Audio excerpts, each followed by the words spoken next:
Imagine being chosen to spend the night with the most powerful man in the empire, but instead of romance, your evening begins with silence, supervision, and a strict checklist overseen by guards and officials.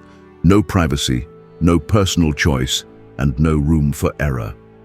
Welcome to the hidden world of the Imperial Harem.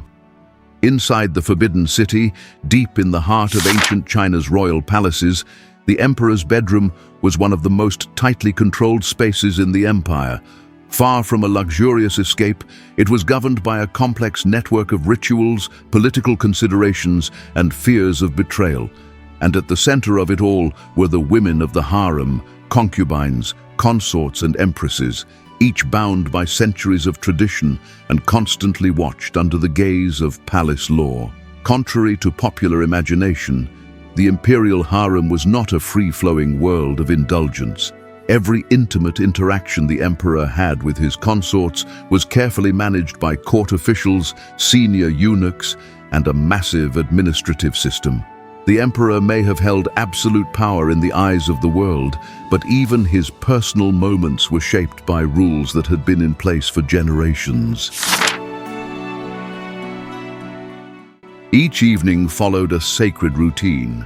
After finishing his evening meal and completing state duties, the emperor would return to his private chambers. Waiting for him there was a ceremonial tray, an object both simple and deeply symbolic. This tray, presented by the chief eunuch, held multiple jade plaques. Each plaque was inscribed with the name of a concubine or consort from the Imperial Harem.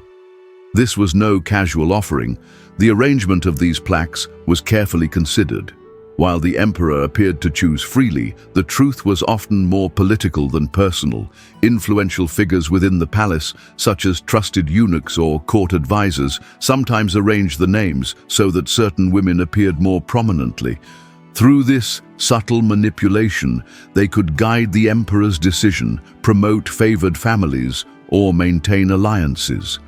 When the emperor selected a plaque, flipping it over with what seemed like casual interest, it marked the beginning of a highly organized series of events for the chosen woman. Once selected, the concubine would be informed and immediately begin her preparation. This was no simple task. She was expected to bathe in water infused with rare herbs and oils, believed to purify the body and enhance fertility. These baths were more than hygiene. They were spiritual rituals meant to cleanse bad fortune and prepare her to serve the emperor. Following her bath, attendants would dress her in a silk covering, often a single embroidered robe or blanket bearing symbols of luck, harmony, or fertility. Then came a personal grooming session where her hair was combed, her skin gently powdered, and her presence made perfect in every way. Before she left her quarters, a senior eunuch conducted a brief inspection. No jewelry, no ornaments, no accessories that could hide a blade or poison. The emperor's safety was the highest priority. Even the faintest possibility of danger was taken seriously. Next, the concubine was carefully placed on a silk-covered stretcher, carried not by ordinary servants, but by trusted eunuchs. These men, loyal only to the throne, escorted her silently through the dark corridors of the Forbidden City toward the emperor's private quarters. Being carried may sound elegant, but it was a strategic decision. The palace had strict protocols to prevent any concubine from sneaking something dangerous beneath her robes. Lifting her off the ground eliminated the chance of anything being hidden in shoes and limited her ability to move freely or unpredictably. At the emperor's chamber, another inspection was often performed before she was gently laid on the imperial bed. No words were spoken unless the emperor initiated conversation. This rule wasn't simply about control, it emphasized hierarchy.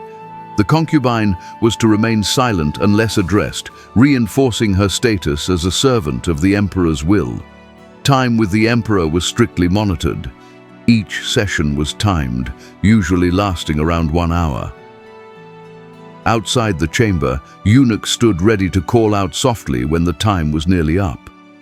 If there was no response, they were instructed to enter the room discreetly to check on the emperor's well-being.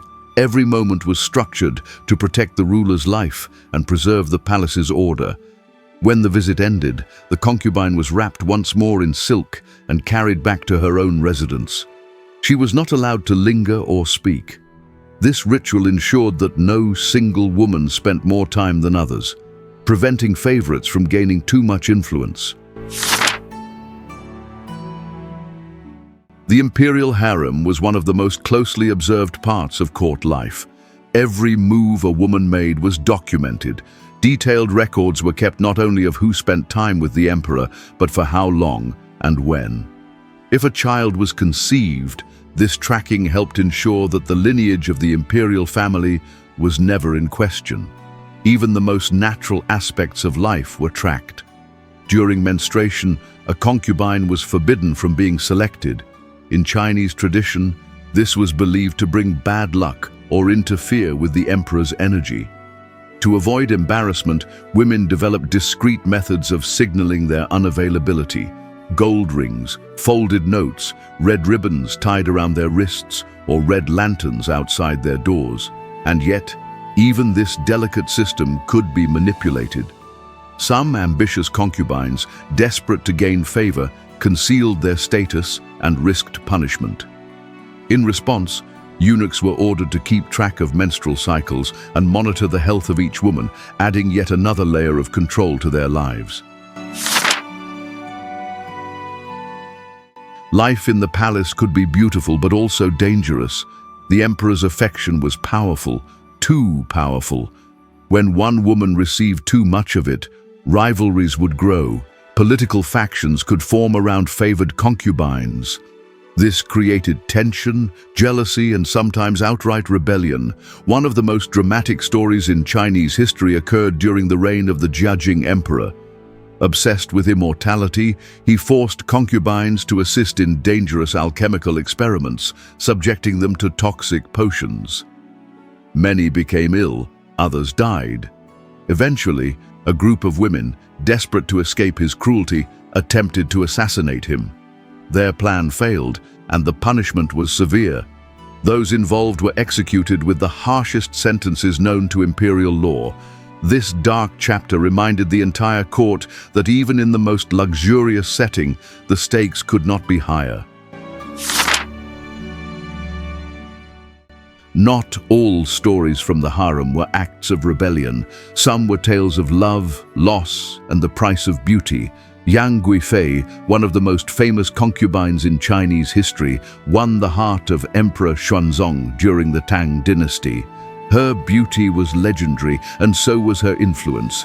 But her rise sparked jealousy, political unrest, and resentment from powerful officials. When the empire faced rebellion, the military blamed her and demanded her execution. To save the throne, the emperor agreed. Yang Guifei was taken to a temple and died there. Whether by her own hand or under royal orders, no one knows for certain. Her story became legend. Poems, paintings, and operas remember her not as a political figure, but as a woman caught in the tides of history, loved by an emperor, hated by the court, and remembered forever. The bedroom rituals of the Imperial Harem weren't just about ceremony, they were about control, legacy, and survival. In a world where power was always at risk, even moments of intimacy were orchestrated with caution and care. From silent corridors to carefully folded jade plaques, every detail spoke to a system where emotion was second to duty. Today, the Imperial Harem remains one of the most fascinating aspects of Chinese history.